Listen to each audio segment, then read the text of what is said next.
तो hello everybody, this is Priyam Dubey. Welcome to our YouTube channel Dubey GS classes. तो आज हम लोग जानने वाले हैं विद्युत आवेश तथा उसके क्षेत्र क्लास 12th के चैप्टर को आज हम लोग स्टार्ट करने वाले हैं। आगे कई वीडियो आएंगे, कई लेक्चर में आएंगे और छोटे छोटे ही वीडियो आएंगे। तो सबसे पहले हम लोग समझते हैं विद्युत आवेश अर्थात आवेश किसे कहते हैं। आवेश देखिए जानना बहुत ज़रूरी होता है। आवेश एक प्रकार का पदार्थ का गुण होता है, तो आपको जानना चाहिए आवेश किसे कहते हैं। तो आप बोलेंगे आवेश किसी पदार्थ का वह गुण है जो विद्युत प्रभाव, कौन सा विद्युत प्रभाव, विद्युत चुंबकीय प्रभाव। तो किसी पदार्थ का वह गुण, आवेश किसी पदार्थ का वह गुण होता है जो विद्युत चुंबकीय प्रभाव का अनुभव करता है एवं उसे प्रभावित करता है। तो किसी पदार्थ का वह गुण जो विद्युत चुंबकीय प्रभाव का अनुभव एवं उसे प्रभावित करता है, पदार्थ के ऐसे गुण को ही आवेश कहते हैं।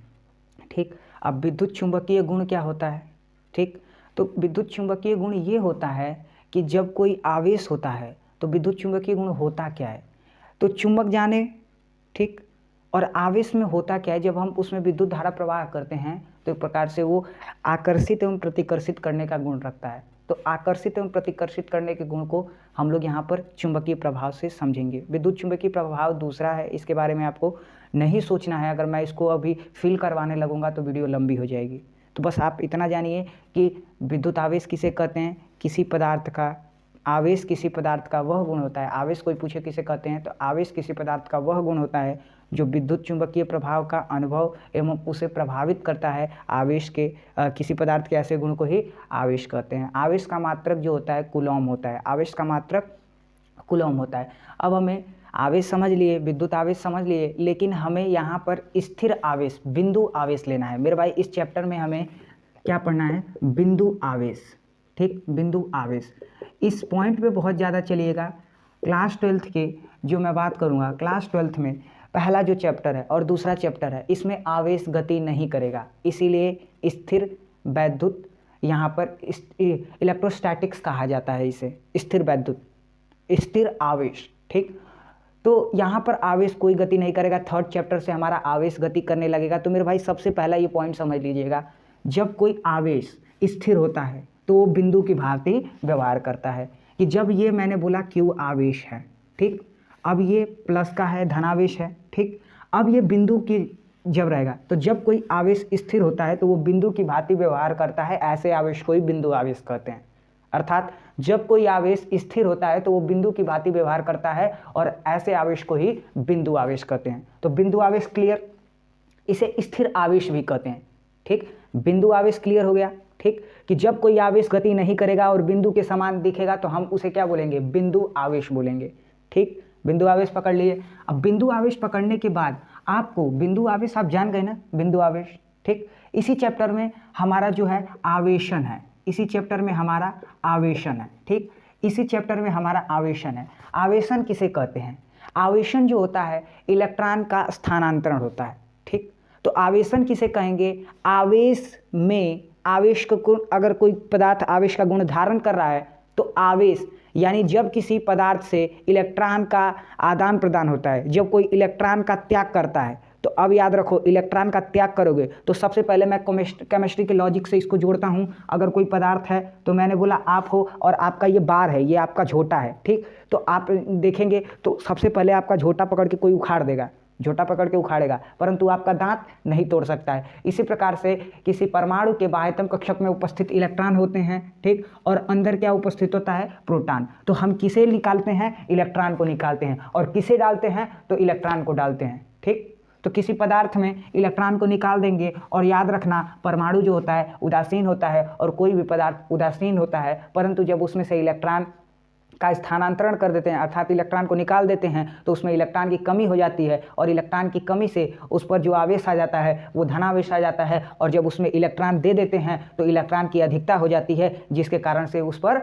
जो आवेश आता है वो ऋणावेश आता है। अर्थात मैं बोलूं अगर ये पदार्थ है और इसमें 2 प्लस हैं और 2 माइनस हैं तो ये पदार्थ उदासीन होगा। उदासीन का मतलब ये नहीं होता है कि उस पर आवेश शून्य होता है। उदासीन का मतलब उस पर आवेश जो होंगे समान रूप से होंगे, यानी जितना धनावेश होगा उतना ही ऋणावेश होगा। और अब मैंने क्या किया, इस पर एक माइनस दे दिया, ठीक, यानी इलेक्ट्रॉन को उसमें डाल दिया। तो अब इस पे क्या होगा कि ये प्लस और माइनस उदासीन बनाएंगे, लेकिन ये माइनस आवेश मिलके ये नेट आवेश पूरा क्या बना देगा, माइनस।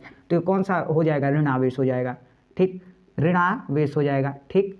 और यहाँ पर कोई पदार्थ है जिसमें 2 ठो प्लस हैं और 2 ठो माइनस है, और मैंने क्या किया, एक इलेक्ट्रॉन को निकाल दिया, ठीक। अब यहाँ पर देखो ये दोनों मिलके बनाएंगे, परंतु नेट आवेश क्या आ जाएगा, पूरे आवेश पर नेट आवेश आ जाएगा, पूरे आवेश पर एक प्लस बच रहा है, तो एक प्लस पूरे आवेश, पूरे पदार्थ पर नेट आवेश किसके बराबर होगा, धनावेश के बराबर होगा, यानी ये आवेश कौन सा हो जाएगा, धनावेश हो जाएगा। अर्थात इलेक्ट्रॉन के निकालने से बनने वाले आवेश को धनावेश कहते हैं, और इलेक्ट्रॉन को डालने से बनने वाले आवेश को हम लोग, इलेक्ट्रॉन डालोगे तो ऋणावेश, यानी इलेक्ट्रॉन क्या है, माइनस। और अगर मैं किसी कक्षा में बात करूं तो अगर किसी कक्षा में अच्छे लड़के नहीं हैं और बहुत सारे बुरे लड़के हैं, तो उसमें एक और बुरा लड़का डाल दूंगा तो और बुरा बन जाएगा क्लास, ठीक। परंतु अगर उस क्लास में सभी बच्चे अच्छे हैं पर एक बुरा बच्चा है, उसको निकाल दिया तो सब अच्छे हो जाएंगे। अर्थात इलेक्ट्रॉन माइनस की प्रकृति रखता है, तो इलेक्ट्रॉन को डालोगे तो इलेक्ट्रॉन अधिकता हो गई, यानी पूरे आवेश, पूरा पदार्थ कैसा हो जाएगा, ऋणावेश, ठीक। और जब उसमें से निकाल देंगे तो पूरा पदार्थ कैसा होगा,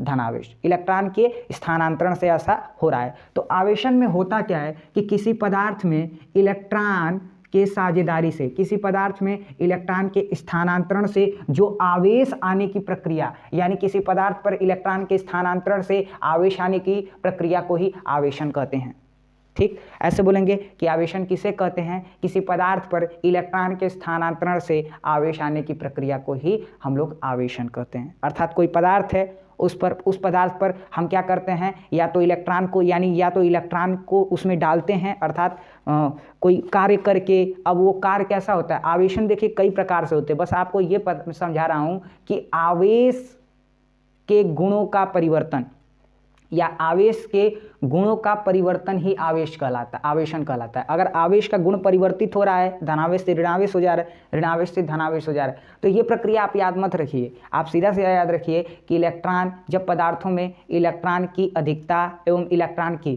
ठीक, तो पदार्थों में इलेक्ट्रॉन के स्थानांतरण से आवेश आने की प्रक्रिया को ही आवेशन कर रहे हैं। पदार्थ में इलेक्ट्रॉन के स्थानांतरण से आवेश आने की प्रक्रिया को ही हम लोग क्या कहते हैं, आवेशन कहते हैं। अब आवेशन जो होते हैं वो हमारे घर्षण द्वारा आवेशन होता है, घर्षण द्वारा आवेशन होता है, अर्थात घर्षण द्वारा हम आवेशन ला सकते हैं। दूसरा पॉइंट, पहला तो घर्षण द्वारा आवेशन, दूसरा पॉइंट याद रखिए कि जो होता है आकर्षण द्वारा भी आवेशन हो सकता है, ठीक, आकर्षण द्वारा भी आवेशन होता है। तो घर्षण द्वारा आवेशन होता है, आकर्षण द्वारा भी आवेशन होगा, ठीक। आकर्षण द्वारा यानी एक होता है घर्षण द्वारा और एक होता है बिना घर्षण के, ठीक। तो यानी आवेशन चालन द्वारा भी संभव है। तो एक घर्षण द्वारा और एक चालन द्वारा, ठीक। अब चालन द्वारा इसमें जो होंगे हमारे 2 होंगे। चलिए इसको आगे अगले वीडियो में बनाएंगे, क्योंकि मेरा टारगेट है छोटी छोटी वीडियो को। आज के लिए बस इतना ही, मिलते हैं नेक्स्ट वीडियो में, समझेंगे आवेशन को।